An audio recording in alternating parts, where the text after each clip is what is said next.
When I was in a very toxic relationship, I probably broke up with him like 100 times for real over the course of 12 years, 13 Mm, years, something like that.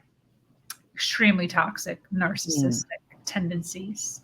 Um, and yeah, I can totally relate to this as far as hating him, not wanting anything to do with him, knowing deep down, even though I didn't know what narcissism was for the first mhm, 8 years of our relationship, um, just wanting to be in his presence still, even afterwards. And I know a lot of that has to do with also trauma bond, which sounds like it could be very similar to this. mhm, I had a very interesting experience though. Once I did finally completely cut things off with him, mhm. I did this thing for probably about a year and a half after we split. We went totally cold. Okay. Never heard from him ever again. I never reached out. He never reached out, completely cold. Um, and that had a lot to do with me. Like I set all the things in motion to make sure I had listened to 1,000 narcissistic videos on YouTube. So I knew exactly what I was doing and it worked perfectly in my favor.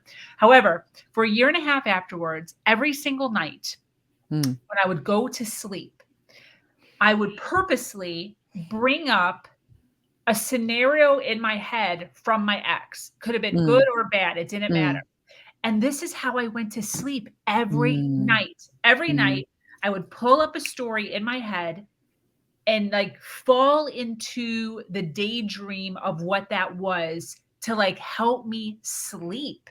mm, Would any idea what that is? Because mm, it's still kind of like I still think about it sometimes. Like even when I go to bed now, I don't really do it anymore, but I will sometimes think to myself in that habit of like, and it's been years now. I mean, it's been like mm, 8 years now. But I do sometimes still like remember, and then I have to actually in my head, I have to be like, no, no, no, no, no, we're not doing that anymore. I have to like mhm, erase it and then like mhm, pull up a different picture. But what is that? mm. Or what could it be? It's so common after a breakup for people to relive experiences that they had with their ex in their own mind, which is a version of what you're describing, I think, where you are replaying a fight that you had. You're replaying the fight with the answers that you wish you had said at the time. Hmm. You are reliving a magical romantic moment or something that they used to do for you that made you feel strong or beautiful or sexy or whatever the fantasy was. You fixate on some aspect of the relationship and of your ex that was really good or really bad, but is yet unresolved. Hmm. That is something you're trying to work through or process. And sometimes it looks more like questions, like, why isn't this working? Why are they like that? Why did I do that? Why didn't I leave sooner? Why couldn't we make it work? If they loved me, then we'd still be together. The sort of narrative in your own mind of all of the unresolved stuff, Yeah. whatever it is. And essentially, part of that is probably processing the end of the relationship and trying to wrap our heads around the end of a meaningful relationship. Part of it is grieving because a lot of breakups have a grieving process associated because you're losing a dream, a person, a lifestyle, a fantasy of what could have been that isn't any longer. And even if it ended in a really negative way where you left and you came to the point where you said, I don't want to be with you anymore, there still may be a grieving process for who you became or for who you were or for why you compromised yourself or your values.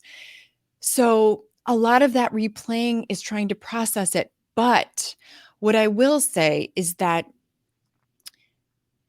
trying to forget your ex and your relationship when it's on your mind is not helpful Hmm. all of the time because you don't want to stuff down those old memories. They're still there. And if you're noticing that you're having intrusive thinking where they just pop into your mind, or you're replaying old scenes in your own mind that are upsetting to you, I don't want to tell you to stop thinking about it completely because it's still in there. But what we do want to help people do, myself included, is to have more self-efficacy over when you do and don't think about your past. And one way that's really helpful for people to learn to do that is to set aside a time of day. I call it a rumination time, where for 20 minutes, all you're supposed to do is think about your ex. The good, the bad, and the ugly. You can journal, you can scream, you can cry, you can read through old messages, you can relive those moments and say exactly what you wish you had said. And then when the time is over, it is now the opportunity to practice thought stopping or mindfulness. So those would be techniques that help you to not engage your rational mind in the thoughts that are popping into your head and are, generally speaking, disruptive. They can take away your focus. They can be unpleasant. I see this a lot in cheating situations where you had a breakup because there was infidelity, and people will just ruminate. What are they doing? Where are they? I caught him doing this. I caught her doing this.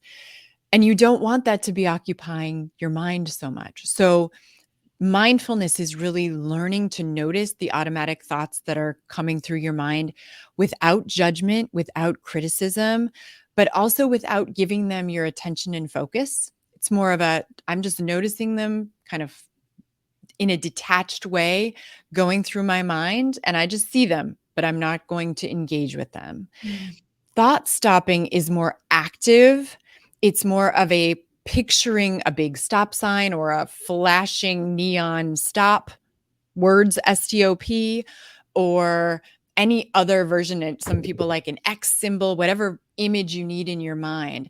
And anytime you have that memory or that thought, you literally cover it with the big X or the stop sign and you say, nope, not right now. I'm not available to think about this right now. I will think about it in my next rumination time, but not now, because I'm actively choosing to practice some skills that will help me get some control over my symptoms, which often includes the thinking. That's fantastic. I love that.